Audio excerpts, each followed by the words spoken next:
Alright,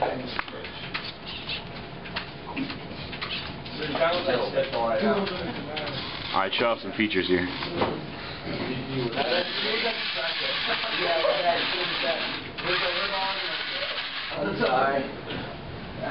What do the servo arms do?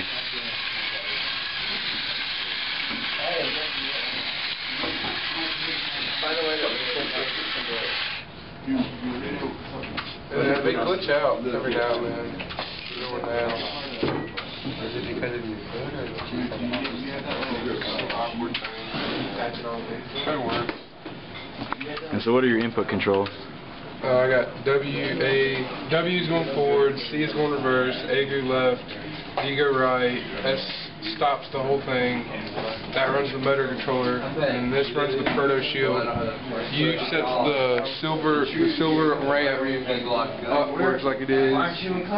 J makes it go down like that.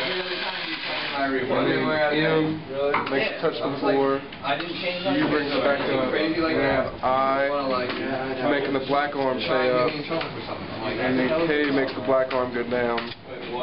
Every other block, which is my reason. No, like this side. So you got a scooper on one side and a hammer on the other? Yes, sir. Pretty sweet.